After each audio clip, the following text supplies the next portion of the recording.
The Raven by Edgar Allan Poe. Once upon a midnight dreary, where I pondered, weak and weary, over many a quaint and curious volume of forgotten lore, while I nodded, nearly napping, suddenly there came a tapping, as of someone gently rapping at my chamber door. "'Tis some visitor," I muttered, tapping at my chamber door, only this and nothing more. Distinctly I remember it was in the bleak December, and each separate dying ember wrought its ghost upon the floor. Eagerly I wished the morrow, vainly I had sought to borrow from my books surcease of sorrow, sorrow for my lost Lenore. For the rare and radiant maiden whom the angels name Lenore, nameless here for evermore. And the silken, sad, uncertain rustling of each purple curtain thrilled me, filled me with fantastic terrors never before, so that now, to still the beating of my heart, I stood repeating, "'Tis some visitor entreating entrance at my chamber door, some late visitor entreating entrance at my chamber door. This is it, nothing more." Presently my soul grew stronger, hesitating then no longer. "Sir," I said, "or madame, truly your forgiveness I implore. But the fact is I was napping. So gently you came rapping, and so faintly you came tapping at my chamber door, that I scarce was sure I heard you. Here I opened wide the door, darkness there and nothing more. Deep into that darkness peering, long I stood there wondering, fearing, doubting, dreaming dreams no mortal ever dared to dream before. But the silence was unbroken, the stillness gave no token, and the only word there spoken was the whispered word, "Lenore." This I whispered, and an echo murmured back the word, "Lenore."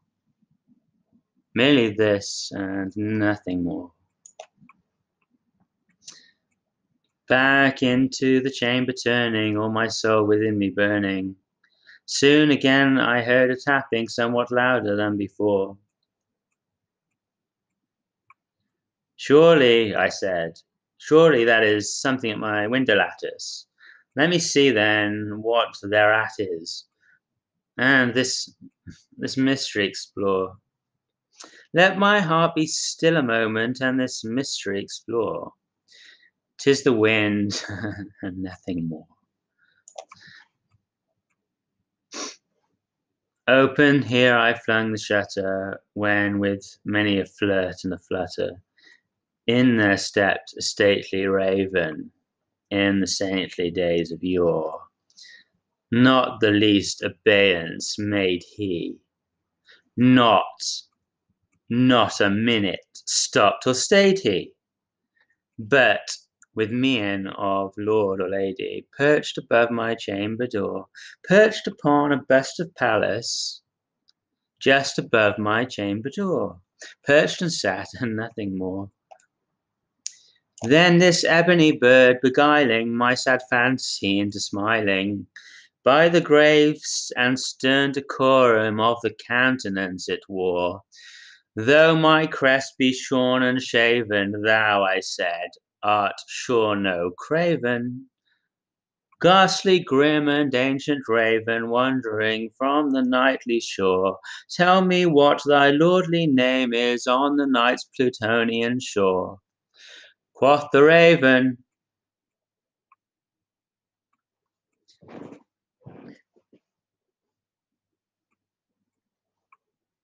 "Nevermore."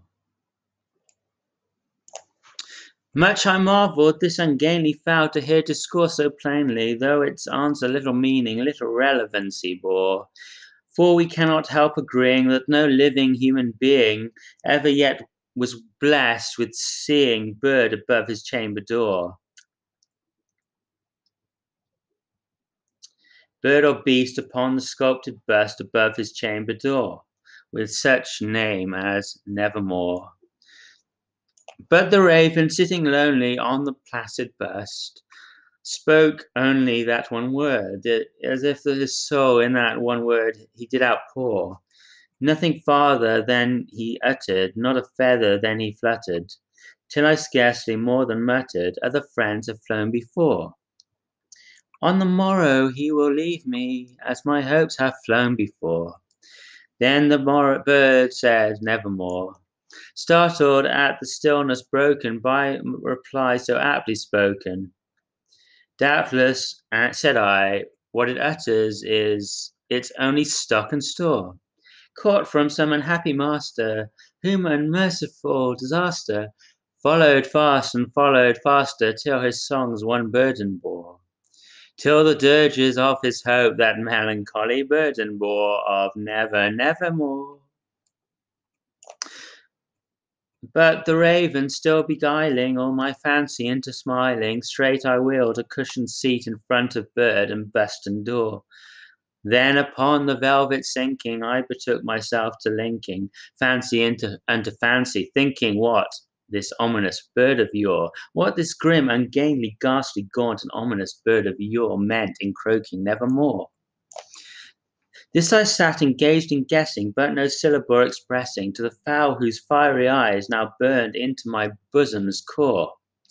This and more I sat divining, with my head at each reclining on the cushion's velvet lining that the lamplight gloated over, but whose velvet violet lining with the lamplight glowing over she shall press, nevermore.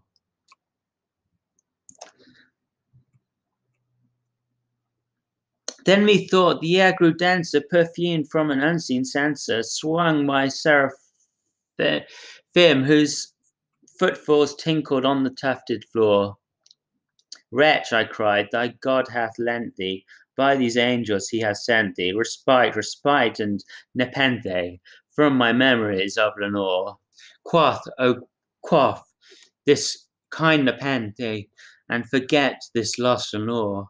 Quoth the raven, nevermore. Prophet, said I, thing of evil, prophet still, if bird or devil, whether tempter sent or whether tempest tossed thee here ashore.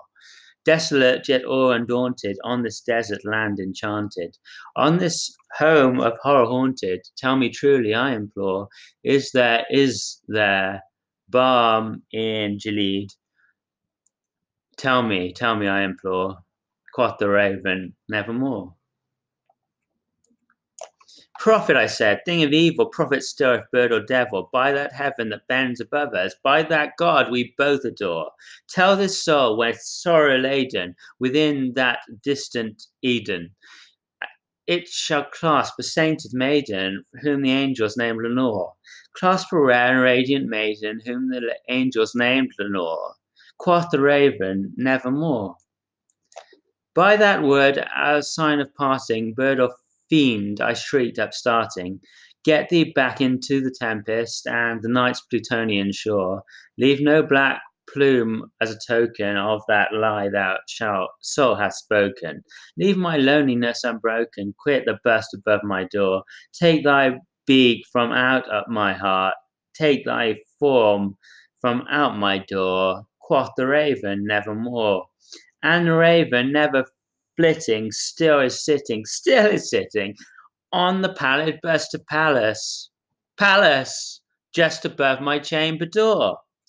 And his eyes have all the seeming of a demon's hat that is dreaming, and the lamplight over him streaming throws his shadow on the floor, and my soul from out that shadow that lies floating on the floor shall be lifted.